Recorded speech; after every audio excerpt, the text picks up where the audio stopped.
You've probably seen a lot of these superhero reels, but what they don't show you is the truth behind it all. Because behind the smiles, these so-called superheroes are not what they appear to be. In reality, they are pure villains in disguise, and the people, they don't question it. They actually admire them. But there's one group who sees the truth, a small, broken team of ordinary humans called the Boys. Now the real question is, how can ordinary humans fight back against beings who can fly, crush steel, and destroy anything in their path? If you want to understand that answer, stay with this video, because we're going to break down this entire story step by step. Don't forget to subscribe to see recap. The series kicks off with two young guys chatting as they walk down the street. Suddenly, a getaway van from a bank robbery comes speeding toward them. But just in time, a superhero arrives, not only stopping the van, but completely smashing to pieces. This is Queen Maeve. After wrecking the vehicle, she drags one of the hijackers out. When the other criminals try to take the boys hostage, the ultimate superhero, Homelander, makes his entrance. Homelander is basically a version of Superman, and he uses his heat vision to blast one of the hijackers into pieces. He quickly takes out the rest of the crew. Moments later, the boys and the crowd nearby start taking selfies with him. Right from the start, we see why Homelander is so famous.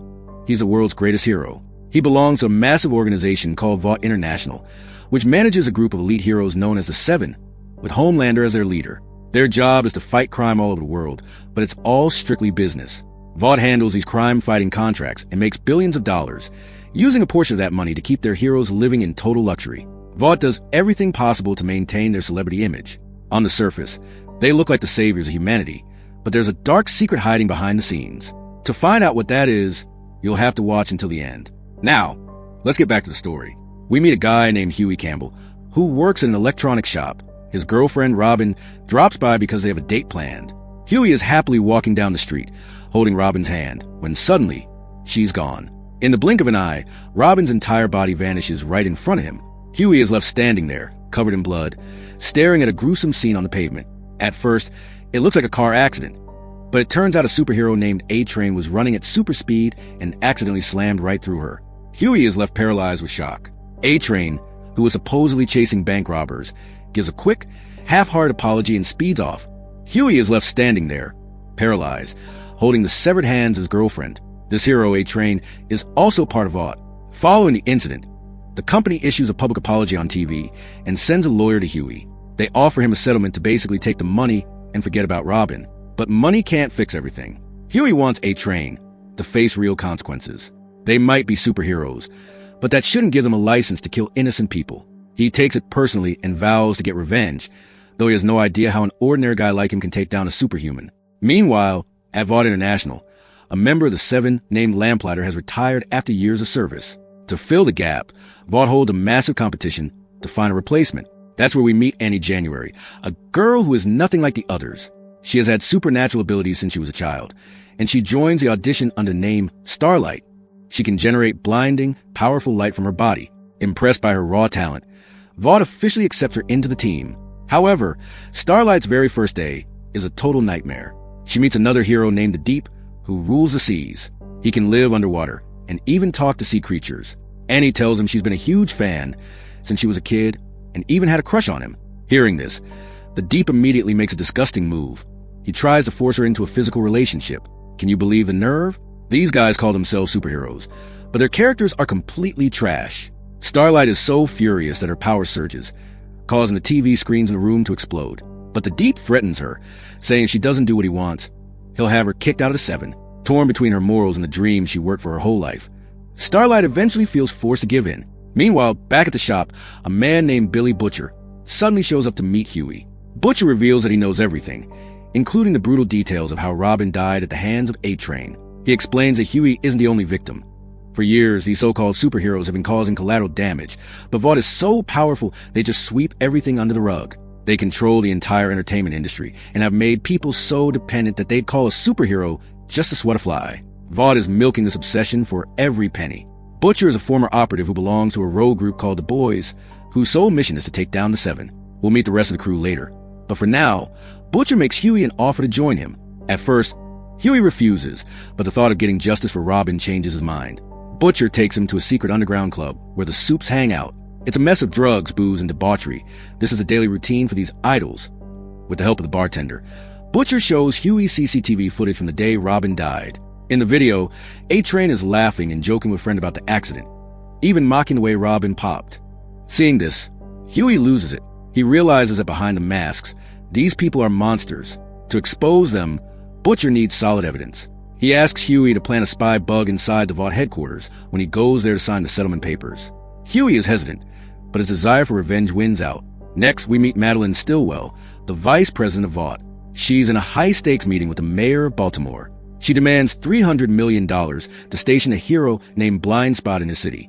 The mayor tries to negotiate for $200 million and eventually drops a bombshell to blackmail her. He reveals he knows about Compound V, the secret chemical behind their powers. He threatens to leak it to the media, which would ruin Vaught's business forever. So what is Compound V? Vought tells the world their heroes are born with gifts, but that's a lie. They actually inject infants with this special chemical. The formula was originally created by a Nazi doctor during World War II, and after the war, the U.S. took it over. The scientist's name was Vought, which is where the company got its name. They are basically a superhero factory, hiding the truth from the entire planet. Even though Madeline is shocked that the mayor knows this, she plays it cool, denies everything, and refuses to budge on her $300 million price tag. Meanwhile, both Starlight and Hughie were feeling pretty depressed after what they'd been through. In a strange twist of fate, they end up sitting on the same park bench. Sensing each other's sadness, they start talking. Starlight doesn't mention she's part of the Seven. She just says she had a horrible experience at her new job. Hughie tells her about Robin, though he leaves out the part about how she died. Talking to Hughie actually motivates Starlight. She decides she's not going to let the Deep break her and vows to take a stand. Back at the Vought headquarters, Homelander officially welcomes Starlight into the team during a press meeting. This is the first time we see all members of the Seven together, each with their own unique powers. Homelander, Queen Maeve, Black Noir, the Deep, A-Train, Starlight, and the invisible hero, Translucent. After his meeting with Starlight, Hughie heads to the Vought office to fulfill his mission. While pretending to discuss the settlement, he slips into the bathroom to activate the spy chip Butcher gave him. But there's a problem. Translucent is already in there invisible. This creep spends his time hiding in bathrooms just to watch people. He catches Hughie red-handed and corners him, demanding to know who sent him. Just then, Butcher bursts in and a brutal fight breaks out. Dealing with an invisible opponent is nearly impossible, but Hughie manages to step up and knock Translucent out with a massive electric shock. It's an intense, high-stakes scene. On the other side of town, Madeline Stillwell calls the mayor of Baltimore, pretending to play nice by lowering her offer to $230 million. But as the mayor flies back to his city, thinking he's won, Homelander intercepts the plane and lasers out of the sky, killing everyone on board. By the end of the first episode, it's crystal clear. The people the world worships as superheroes are actually cold-blooded villains. At the beginning of episode 2, we see Billy and Hughie hauling the unconscious Translucent to a secret location to hide him. Hughie is absolutely terrified. He knows that if Homelander finds out, they're dead meat. On top of that, killing a superhero like Translucent is almost impossible because his skin is made of a diamond-hard carbon material. Bullets, knives, explosives, nothing can pierce it. But Billy makes it clear. Translucent has seen their faces, so letting him live is an option.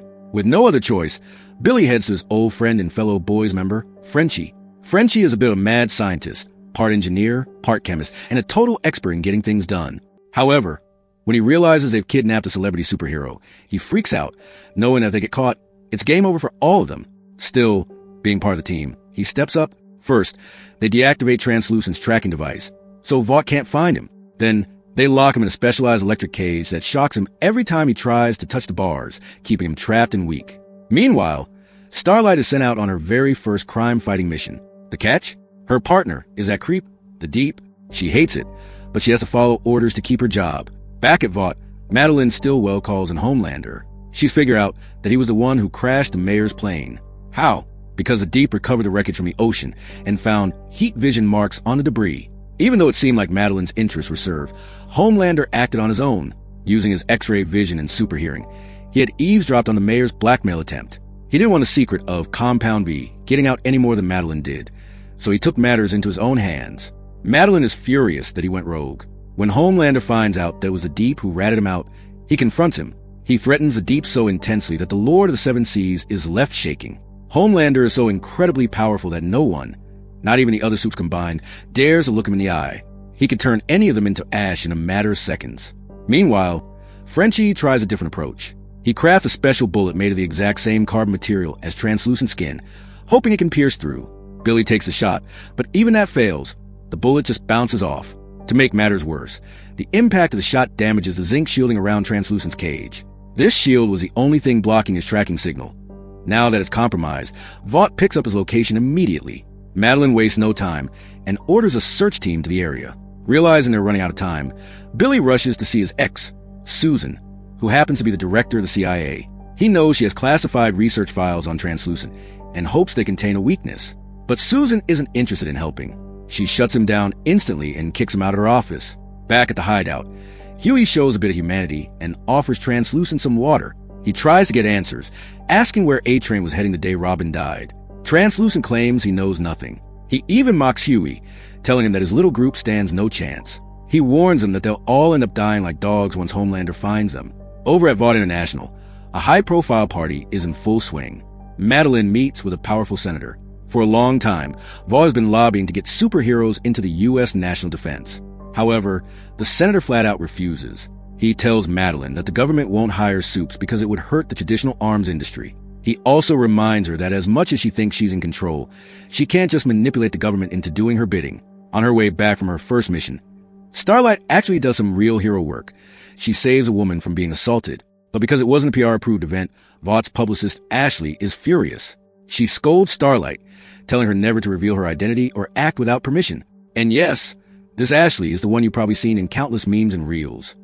Madeline, however, is busy playing a much dirtier game with that U.S. senator. She uses a supe named Doppelganger, who can shapeshift into anyone. Doppelganger lures the senator into a trap by first appearing as a beautiful woman, then shifting into a man while in a compromising position. Vought captures the whole thing on camera. Later, Madeline uses these photos to blackmail the senator into compliance. It just goes to show these people have their tentacles wrapped around everything.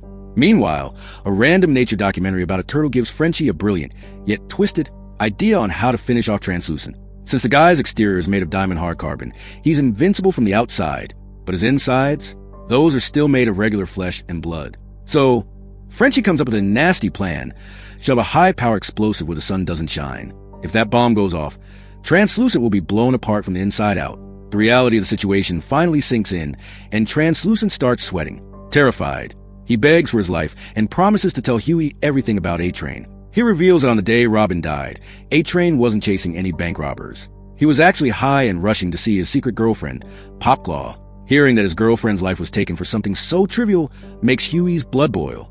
By now, Translucent has been missing for 24 hours, and Homelander is getting suspicious. He drops by Vaught's IT department, tracks the last known signal, and heads out to find him. With his super speed, Homelander arrives near Frenchie's hideout in no time. Inside, Butcher and Frenchie are getting ready to pull the trigger now that they have the info. But when they spot Homelander on the CCTV, Frenchie panics and tells Butcher not to blow the charge. If Homelander hears a blast, they're all dead. Butcher thinks fast. He hands the detonator to Hughie and drags Frenchie out to a van nearby. They coordinate a distraction by having a friend set off a massive explosion blocks away. Just as they hoped, Homelander hears a noise and speeds off toward the distraction. Back in the room, Translucent pulls a move I definitely didn't see coming. He uses a glass of water Hughie gave him to, relieve himself, and uses a liquid to short-circuit the electric cage. He steps out and tries to manipulate Hughie into letting him walk away. At first, Hughie tells him to get back in, then acts like he's actually going to let him go. But as Translucent starts to walk away, Hughie finally finds his nerve and presses the button. In an instant, the Invisible Man is turned into a shower of blood and guts. It's a gruesome, bone-chilling scene, and a point of no return for Hughie. And that's how the second episode ends. Hey! Before the story gets crazier, make sure to subscribe so you don't miss the next breakdown. Now let's continue. The third episode kicks off with Hughie in a total state of shock after blowing up Translucent. Against Billy and Frenchie's warnings, he insists on heading back to his apartment to grab some clothes. Meanwhile, Butcher and Frenchie are left with the gruesome task of cleaning up the mess. Once they've scrubbed the place and packed what's left of Translucent into a briefcase, they blow up the entire hideout to erase the evidence. When Hughie gets home, he looks at the superhero posters covering his walls. Reminders of how he, like every other kid, used to worship these guys. But now, fueled by pure hatred and trauma, he tears them all down. Over at Vought, Starlight meets with Madeline Stillwell. It turns out that the incident Ashley scolded her for has actually made her an overnight sensation. The woman she saved posted the story on social media, and now Starlight is trending globally. Instead of a pat on the back, though, Vought presents her with a new super suit. It's incredibly skimpy and revealing, and Starlight hates it instantly. But Madeline and Ashley make it clear. If she wants to stay in the Seven, she has to wear it. The reality of being a hero is becoming more suffocating for her by the day. Meanwhile, Homelander is growing increasingly uneasy because Translucent's tracking device is still dark. He reports this to Madeline, but she brushes it off, telling him to focus on a meeting with military officials. She's convinced no one could actually kill a member of the Seven. Homelander gives her a look that says it all. He's tired of her arrogance and the way she treats them like corporate puppets. Now it's time to expand the team. Billy Butcher tracks down a former member of the boys known as Mother's Milk, or MM. Despite the weird name, he was a key leader in their previous operations. Every member of the boys has one thing in common. They've all lost someone close to them because of the accidental actions of superheroes. We also learn about the group's history. The boys was originally founded by a former CIA officer named Grace Mallory to take down Vought. Years ago, during a botched attempt to take out the hero Lamplighter, Mallory's grandchildren were killed. Devastated, she disbanded the group and walked away. But Butcher never stopped. He's been operating on his own because he has a deep personal vendetta against Homelander, one that will uncover as the story goes on. After all these years, Billy breaks the news to MM that they've actually killed Translucent. Hearing this, MM agrees to rejoin the boys. Billy takes him to their secret van, where Frenchie and Hughie soon arrive. But the moment MM sees Frenchie, he loses it and attacks him. He blames Frenchie for the death of Mallory's grandchildren, as Frenchie was supposed to be guarding her house that night, but failed his duty. After the group managed to pull him apart, Billy introduces Hughie to MM. The team decides their next move is to put A-Train's girlfriend, Popclaw, under surveillance. Hughie goes undercover as an AV technician, pretending to fix the router at her place. While working, he secretly hacks into her security cameras, giving Billy and Frenchie a live feed of everything happening inside her apartment. As Hughie and MM are leaving, they bump right into A-Train. Hughie freezes, but A-Train doesn't even recognize him. To a superstar like him, ordinary people are just a blur. Besides, he's distracted by his upcoming race against another speedster named Shockwave. A-Train is paranoid that if he loses, Shockwave will take his spot in the Seven. Later, the whole crew watches the hidden camera footage from Popclaw's place. After some romantic moment between the two, A-Train asks Popclaw for a dose of Compound V for the race. She refuses at first, reminding him that he's already high on the stuff. It was Compound V that caused him to accidentally kill Robin in the first place. She's also upset because she wants to attend a race as his girlfriend, but A-Train wants to keep their relationship a secret to protect his brand. The day of the big race arrives, and the boys head to the stadium. Their plan? Steal A-Train's supply of Compound V. Frenchie uses a specialized rope to sneak into the dressing room, but just as he's inside, Starlight heads toward the same room to escape some fans who were bothering her. To save the mission, Hughie intercepts her. He's shocked to realize that the girl from the park bench is actually Starlight. Butcher tells Hughie over the comms to keep her busy so Frenchie has enough time to finish the job. Hughie offers to get her a drink, and Starlight, feeling a bit overwhelmed by the crowd, happily agrees. Meanwhile, Frenchie is frantically searching the dressing room for the Compound V, but he can't find it anywhere. It becomes clear that A-Train has already taken the dose. After spending some time together, Hughie manages to get Starlight's number before she heads back to the track. The race begins, and as you might expect, the Compound V gives A-Train the edge he needs to win. Just then, MM notices something on surveillance feed. Popclaw is holding a pouch of Compound V back at her place. The team quickly regroups at their hideout to keep a close eye on her. After his victory, A-Train gives a televised interview. When asked about his love life, he cold-heartedly claims he's single. Watching this, Popclaw is devastated and furious. In her rage, she injects herself with a dose of Compound V. Almost instantly, her powers surge. Sharp, bone-like claws burst from her wrists, showing exactly why she's called Popclaw. A bit later, her landlord drops by to collect the rent. Popclaw, still high on the chemical and feeling impulsive, starts getting intimate with him. But because of the overwhelming strength from the Compound V, she accidentally crushes the man's skull, killing him instantly. Terrified by what she's done, she breaks down and screams. The boys witness the entire horrific scene through their hidden cameras. They realize they finally have the leverage they need to corner Soup. Billy and Frenchie rush to her apartment and give her an ultimatum. If she tells them everything she knows about Compound V, they'll help her cover up the murder. On the other side of town, Homelander and the Deep finally discover the briefcase containing what's left of Translucent. Inside, they find a chilling message. Coming for you. It's a declaration of war. They now know there's a mysterious group out there determined to wipe them out. And with that, the third episode comes to a close. The fourth episode starts with Billy using the leverage he got from blackmailing Popclaw to find a secret shop. This is a place where A-Train stores his Compound V supply. Billy takes the photos he got from Popclaw's apartment to Susan, the CIA deputy director, but she remains firm. Until the physical existence of Compound V is proven, she can't take any official action. The boys manage to track down the exact address of that shop. While searching for the stash, Frenchie notices a young girl sitting alone, locked up and watching TV. But as soon as Frenchie approaches her, a group of guards ambushes them. Suddenly, that innocent-looking girl turns into a literal monster, attacking the guards like a zombie and tearing them to shreds. This is Kimiko. It turns out she was being used as a test subject for Compound V, turning her into an incredibly aggressive superhuman. She nearly attacks the boys, but they manage to escape just as she vanishes into the night. While searching the warehouse, MM finally finds a used syringe, the very one A-Train used to inject himself. The boys finally have their smoking gun. Meanwhile, Hughie gets a text from Starlight asking to meet up. Billy sees this as a golden opportunity and pressures Hughie into hacking her phone. Even though Hughie feels guilty about tricking her, he eventually agrees to the plan for the sake of the mission. The boys decide they need to find Kimiko before she causes more carnage. Frenchie visits an old flame named Sherry, a chemist, who provides him with a specialized chemical designed to knock out or control someone with Kimiko's abilities. Over at Vought, Madeline is scrambling to figure out how to cover up Translucent's death. If the public finds out a member of the Seven was murdered, Vaught's reputation is toast. In the middle of this, news breaks that a plane over the Atlantic has been hijacked. Madeline tells Homelander that if he can save this plane, it will guarantee their entry into national defense. Homelander agrees and heads out for the mission. Back at the secret stash, A-Train arrives only to find the place trashed and his assistant's body being hauled away in an ambulance. Panicked, he rushes to Popclaw and demands to know if she told anyone about the Compound V. She denies everything, but A-Train is terrified. He warns her that she needs to go into hiding, because if Homelander finds out about their secret, he won't spare anyone. While most of the supes in this world are just plain trashy, Homelander is in a league of his own. He isn't just reckless. He's a master manipulator, and we see exactly how twisted he is during the plane rescue mission. He and Maeve fly in and easily take out the hijackers. But in the process, Homelander carelessly destroys the plane's cockpit with his heat vision. With the controls gone, the plane starts diving toward the ocean. Maeve desperately begs him to save the passengers, but Homelander flat out refuses. He says it's impossible to carry the plane or fly everyone down one by one. At one point, a mother begs him, "Please, Homelander, just save my 2 daughters." But he won't even do that. Why? Because if a few survivors made it out, they'd tell the world that he was the reason the plane crashed. He'd rather let everyone die than risk a PR disaster. It's chilling. Maeve can't save them alone, so she's forced to leave with him, crying and apologizing as they abandon everyone to their deaths. The plane crashes into the sea, leaving no survivors.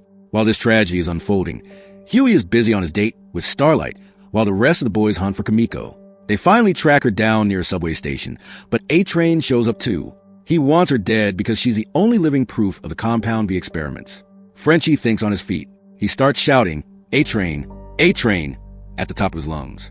Immediately, a crowd of fans swarms the hero for selfies, trapping him in his own celebrity status.